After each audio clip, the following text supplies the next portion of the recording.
Hey, what's up you guys? It's Bloody Jacob here to bring you my second video of the day. This one's going to be talking about Season 2 of Syfy's Being Human. And yeah, I did a Season 1 general review thoughts video a little while ago. Let's see if I can look at the date real quick.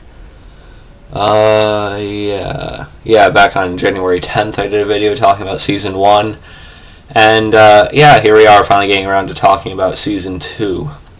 And if you guys didn't know, well, I actually had planned this video for quite a while, as I've been rewatching the series with my girlfriend, Lily. And, yeah, but, we kind of take a while getting through it together because, we only have so much time to sit down and, watch TV shows when we actually do have time to see each other. But, yeah, we're slowly but surely getting through it. I mean, we're a couple episodes into Season 3 right now. She's coming over again tomorrow, so we can watch a couple more of those. And yeah, once I'm done with Season 3, you can definitely expect a review of that season to pop up at some point as well. For that, I plan on actually having her in the video so we can both talk about it together while we're recording, which I think would be cool. And yeah, but for now, I'm just here to talk about Season 2. And if you guys didn't know, Being Human is one of my favorite shows of all time, if not my favorite show of all time. It could very well be my favorite show of all time. I think I'd probably talk about this in my Season 1 video, but it was just such an incredible show. I mean, from the characters, the great chemistry they had, to the mix of, entertaining humor and banter, to dark and serious drama, to the horror elements. It was just such a great show, and it ended on an almost perfect note. But we'll talk about that once we get to our Season 4 general review at some point. But that will be a while yet. But yeah, we're here to talk about Season 2 right now. Of course, I have the DVD right here. And where the hell is the final Season 4 DVD anyway? I heard they might actually be putting it out. That would really piss me off. It's already pissing me off, but it really sucks. I'd love to have the full collection of it in my hands, but no, whatever.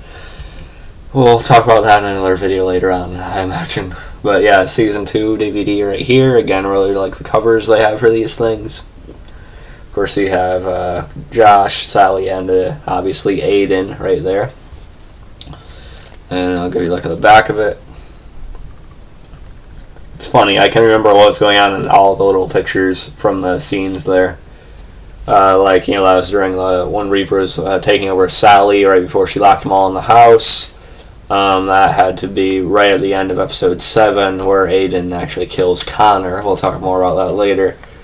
And that was in one of the flashbacks to when Surin just completely went off and massacred everyone at that little event because Henry was cheating on her and such. And that of course was during one of the good handful of Surin and Aiden's love making. And yeah, so there's Josh, looking scared, paranoid, and worried as usual. You got Aiden, of course. That was when he was digging up Surin at the beginning of the season for Mother.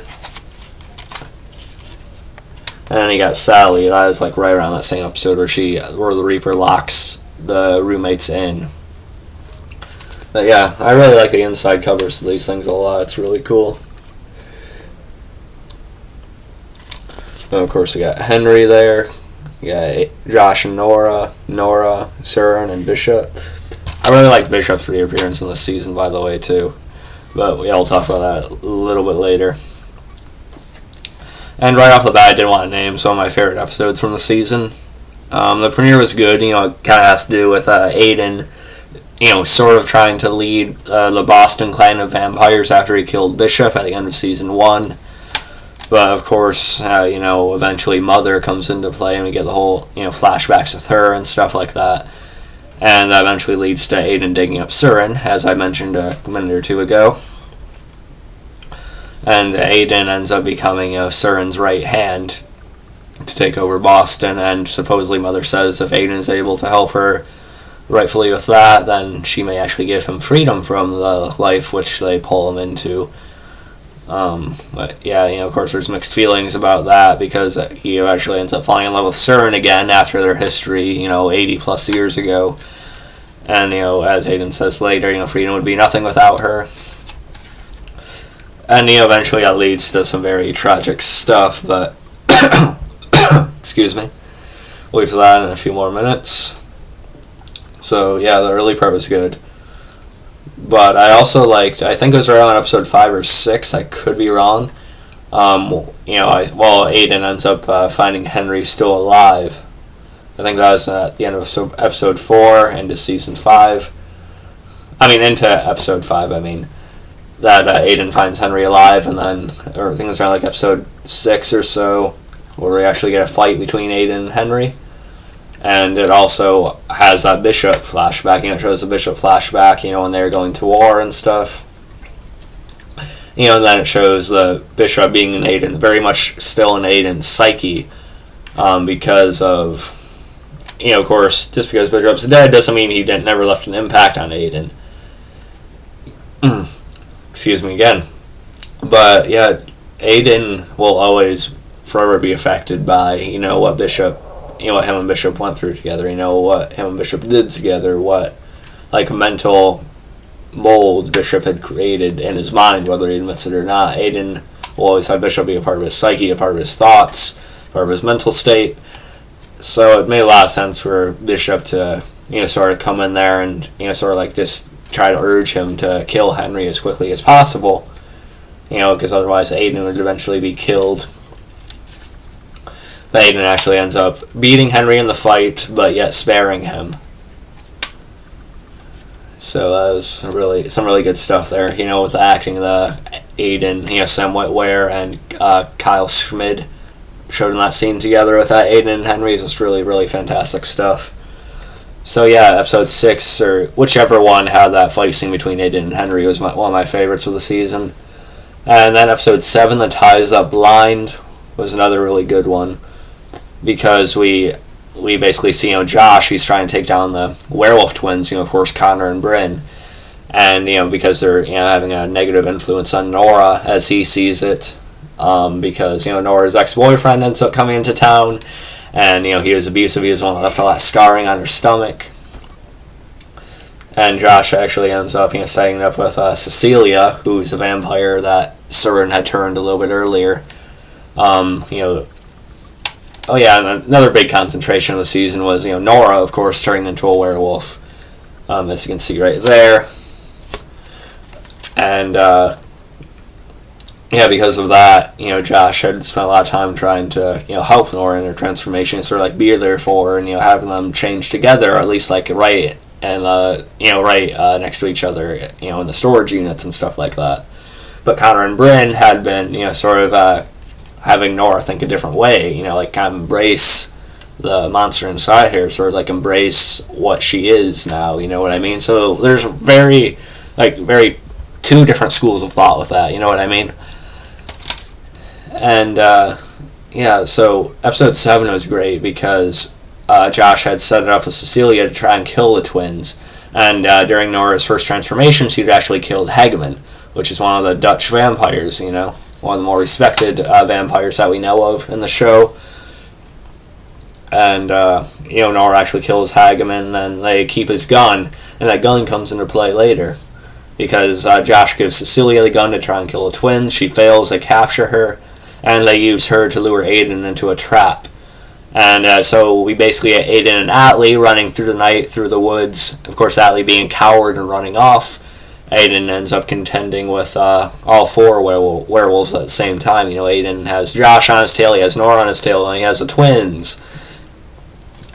And we see him make a very difficult choice. He comes across Cecilia, very beaten, very damaged, and just not really able to, really walk on her own either.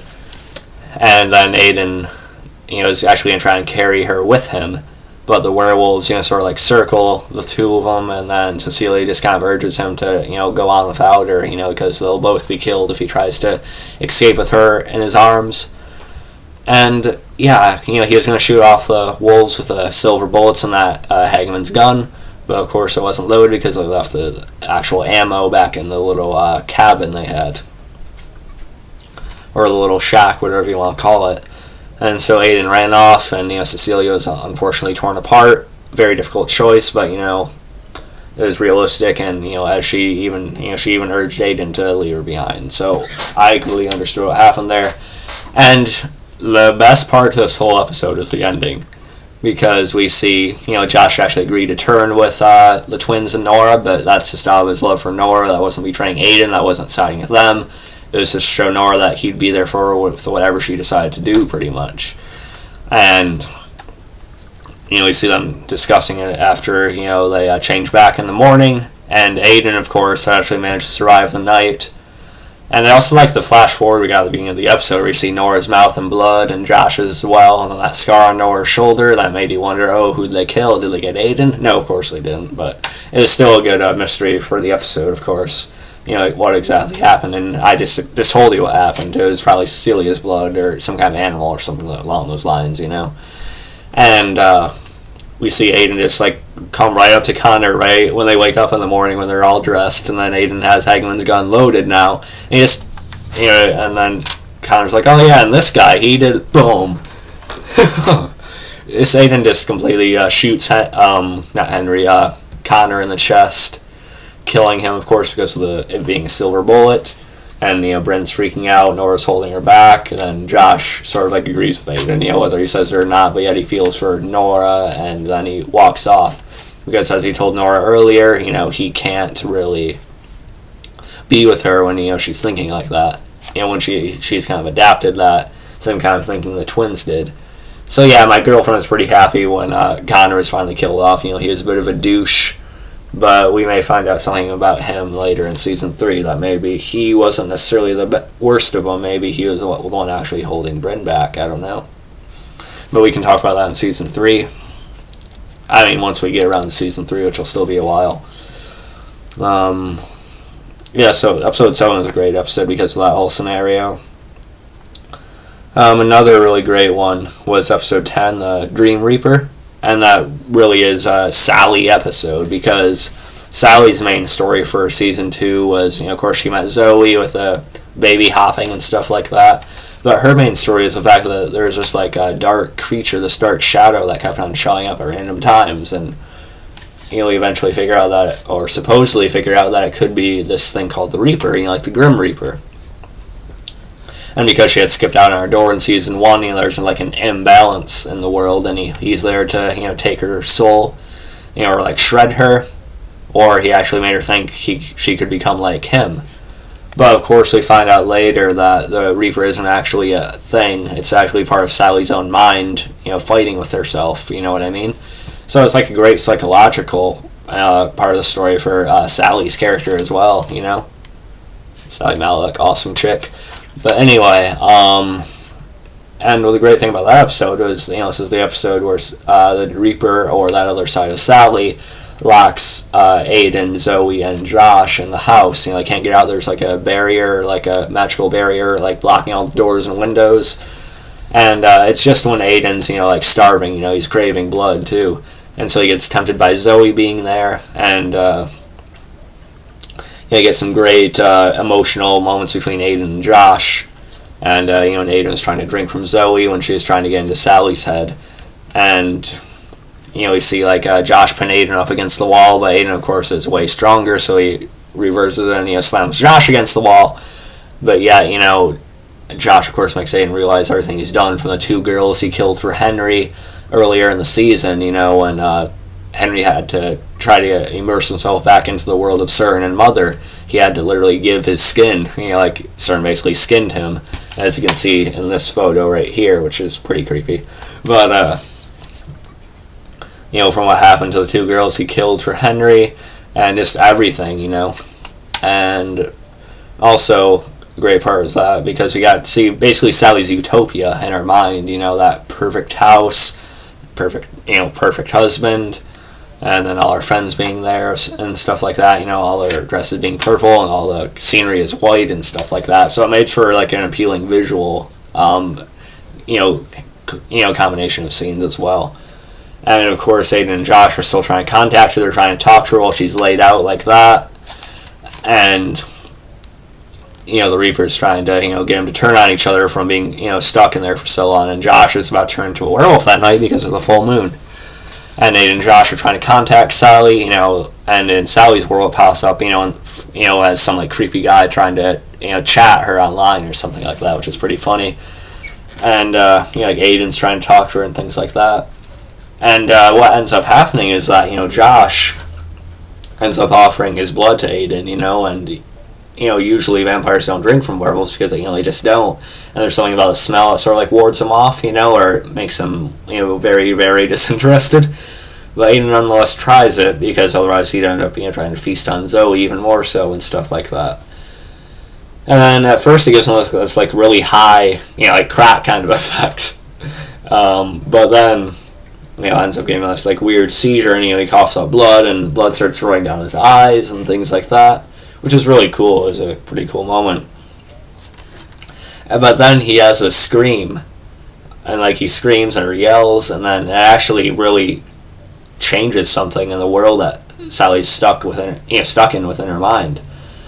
And it's just kind of ironic that it was Aiden who sort of like triggered the whole like Sally realizing, oh yeah, this isn't where I should be, this utopia isn't real, with the Reaper and stuff like that. So it's kind of ironic that it was Aiden that sort of made her click like that, Not that that means anything, Lily. But anyway, it's still nonetheless a cool moment either way you look at it. And so yeah, just everything that happened, just if you have really good characters on a TV show or like really good characters in a movie, you should be able to like pretty much lock them in a room together in like a building together and just have them play off of each other, of their stories, their struggles, their like chemistry with each other. You should be able to have them play off of that, just be stuck in one area and still make for one of the best episodes of the season, which is really impressive. And Being Human's definitely capable of that, as they showed in this episode. And so it's odd to mention Family Guy, but Family Guy did an episode where Stewie and Brian were locked in a room together, like in a bank vault. And it was still a very, very entertaining episode because the two characters just have such a chemistry together. And, so much they could bring up and play off of each other with. And it's the same thing with this episode. So it was a fantastic episode, really. So yeah, that was very good. And I also liked episode 11 right after this one, Don't Fear the Scott. Just the ending to that was really good, with Aiden and Cern actually trying to run off together. And, Henry supposedly turning on him, to, side with Mother because he's back in that position of, a little amount of power. But, you get that great song at the end, I forget what it's called, but it goes, ba ba ba ba ba ba ba ba ba ba ba I know people. Okay, enough butchering of that pretty solid song. I apologize about that. But if you guys know the song that plays at the end of the episode, when Henry shows up with a couple other vampires to supposedly ambush and kill Aiden or stake Aiden, it's just a really cool ending and stuff like that. And of course in episode 12, which is also one of my favorites, Partial Eclipse of the Heart, we see that Henry hadn't actually turned on Aiden, and he actually helps him kill the two vampires. And then Aiden, stabs Henry in the, stomach abdomen area with a stake, not to kill him, but to make it look like Henry had, tried to go after Aiden as he was supposed to, and then go back to Mother and stuff like that. And it was also great. Actually, my favorite part of the episode had to do with Josh, because there was this whole solar eclipse thing going on, and it had this odd effect on, werewolves and ghosts. And when Sally is hanging out with Zoe, after she had shredded that support group that Zoe is running and stuff like that for the ghosts, she shredded this older ghost named Walter. She shredded Nick. She shredded Stevie. Everything all the Reaper is obviously her, which I mentioned in when I talked about episode 10. It was all part of her mind. It was actually her doing it, and Sally's trying to get Zoe back on her side. And then because of the eclipse, all the ghosts are temporarily reappearing. So we actually got a reappearance of Danny. You remember Sally's fiance? Back from season 1, we found out he went to jail. We find out later that he'd actually been killed, while in prison by one of his inmates strangling him because he was probably a douchebag there too. But it was still cool to see him reappear because he sort of talks about this whole limbo thing, they're stuck in. He says, a bad and dark place it was. He said it was kind of like Sally almost knew where she was sending him. But then we actually get some development from Danny, despite him only appearing, a couple scenes, and he basically says, well, it's not like it's nothing I don't deserve. So he actually admits that, yeah, I deserve like a place like this. You know what I mean? To be in and be basically tortured. He deserves it. He admits it. So which is pretty cool for the character. And that it was good because you got the reappearance of Nick there. Him and Zoe got a final goodbye, which is nice. But my favorite part of the episode is the fact that Josh, was having drinks with Julia, finally reconnecting with his fiancée to be, his wife to be that he left, before season 1 started because of what he was turning into. And he was having drinks and a little lunch with her and her best friend. And her best friend is sort of like scoping Josh out too, and sort of like judging him and trying to figure out if this is right for her friend. And Josh and her actually end up getting along, and they actually all end up getting along after coming to an understanding. But the real tragedy in it is because of the eclipse. It actually causes Josh to start turning into a werewolf while it's happening. And so hitting his claws start coming out of his teeth and stuff like that. So he has to run out of the restaurant after the friend leaves. And Julia actually ends up chasing after him, and she actually sees like his partial transformation, like some of the fur on his face and the claws and the teeth and stuff. She sees that, and she stares at him for a few seconds, but then he sort of like lashes out. He's not really controlling it, and then she like sort of like backs up, and then she is unfortunately hit by a car. And she unfortunately dies. And it was really sad because Josh comes back and he sees Julia sitting on the sidewalk, and we don't know it at first because it looks like she's alive. It looks like she's just sitting there and she wasn't as injured as it looked like. But then we see her body being put in the body bag and being put in the back of the ambulance, and then it hits you what happened. It's really sad. And just the emotion between them is just really heartbreaking. It was one of the most heartbreaking moments in the series for Josh. And the one of the other tragedies of it all is that Julia gets her door, and right before she gets her door and goes into it, she turns to Josh and says, "I loved you enough, you just didn't believe it." So that's basically saying that she would have eventually accepted him for what he is and tried to help him deal with it, but he never just stopped and think, okay, let me just see what she will do if I tell her this. So she would have eventually came around and tried to help him, but now she can't. And it was a really upsetting scene. Just great acting from both Sam Huntington as Josh and Natalie Brown as Julia, of course. And I really like Natalie Brown as an actress, too. I liked her on Season 1 of The Strain, too, as well on FX. She played Ephraim Goodweather's ex-wife. And she did really well in there, and we might see her more as a vampire in Season 2, but that's another discussion altogether. Just some great acting between the both of them. And the season finale, it's my party and I'll die if I want to. It's my party and I'll die if I want to. But anyway, enough of trying to be funny. This comes off as lame. But anyway, it is a very, very good season finale because Josh has to deal with his loss of Julia. Nora's coming back into the picture as well. So you sort of get like a question of if they'll be able to work things out now. And Sally is really torn apart about what she did to Nick, and she's trying to get her mother. We also seen her mother appear in this season as well, Sally's mother. And we find out that she actually was having an affair while she was alive with one of the neighbors ever since Sally was like a teenager or like while still growing up. And so that was really awkward, but nonetheless Sally comes to her later, try and get her mother to shred her so she can go into limbo and try and get Nick and Stevie out of there. And but what Sally ends up doing is basically shredding herself. And she ends up in a different place in season 3, but we'll talk about that when our season 3 review eventually comes up in a couple months, hopefully. Whenever me and my girlfriend are done watching it together. And so that was all very good, and Josh actually finds out from Nora, that there may be a chance that he can cure himself and her if he kills his maker, if he kills the one who turned him, which is, of course, Ray. So we see Ray reappear, and it turns out he actually had a family, too. He had a son, his wife. They actually took him back, and they know what he is. And Josh sort of like struggles whether he can actually kill man, even if it's for like a great purpose for himself. He's not sure if he can do it. And Nora actually, that's one of the things Nora loves about him too. But then Josh is deciding he'll do it because he finds out that it'll actually save the people he turned as well, which includes Nora. And so they concoct this whole elaborate scheme to, lure Ray out into the woods and try to kill him with Hageman's gun, which still has silver bullets in it. But and it ends up screwing up because Aiden gets involved in his own shit, and it leaves Josh on his own. Then him and Ray actually end up fighting each other, and Nora shows up. And we get one of the best cliffhangers of the series, and that is, when we see Josh and Ray fighting, Nora shows up, she has the gun pointed, and then it goes to black and we hear 2 shots go off. And we wonder who got shot, who got killed. So that was a great cliffhanger, before season 3. And Aiden's stuff was still my favorite part of the episode. Aiden is by far my favorite character on the show.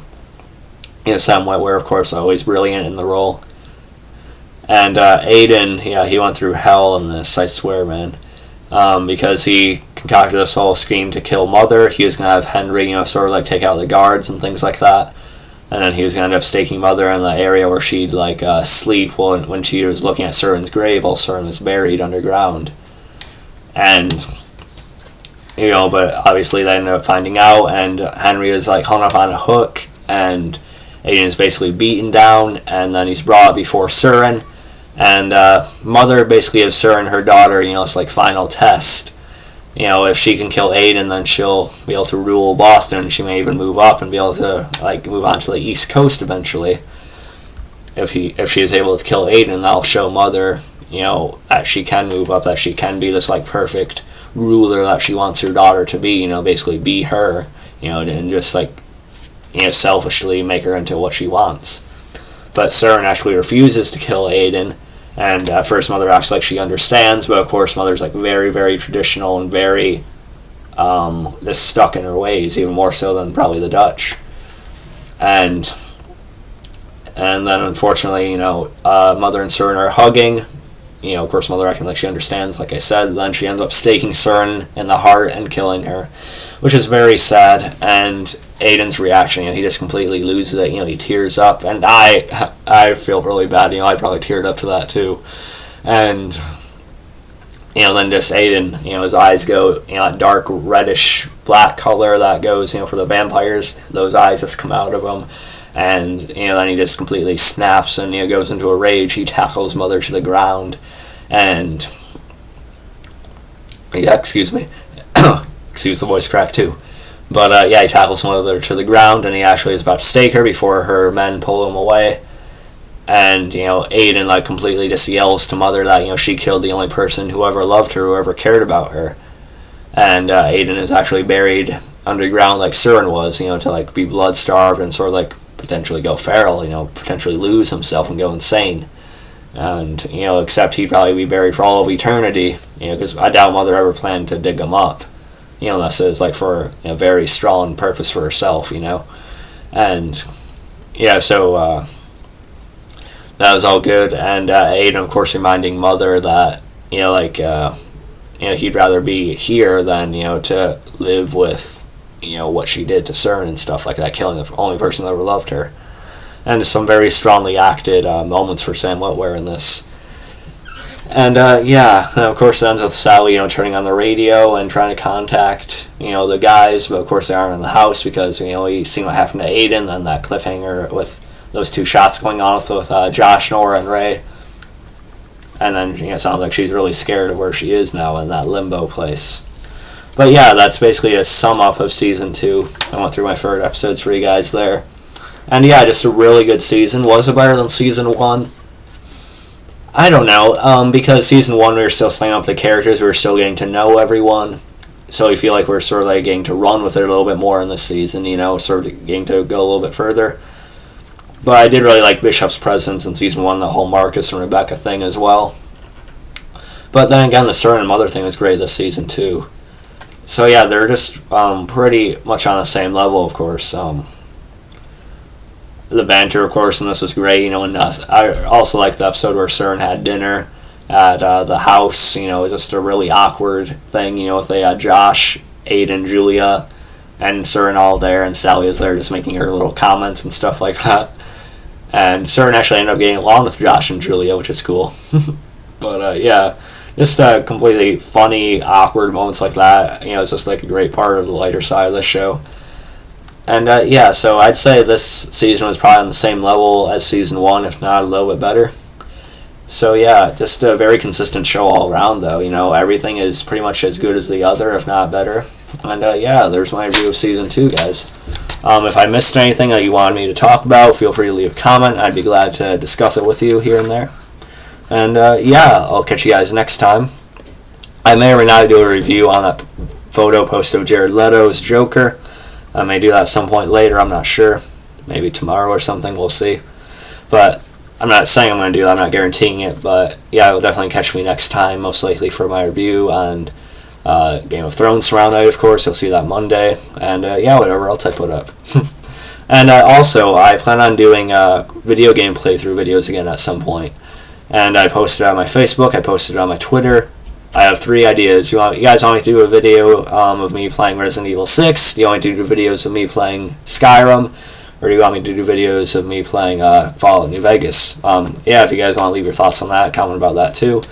If you don't care, or no one really sees this, then I'll just make my decision myself at some point later.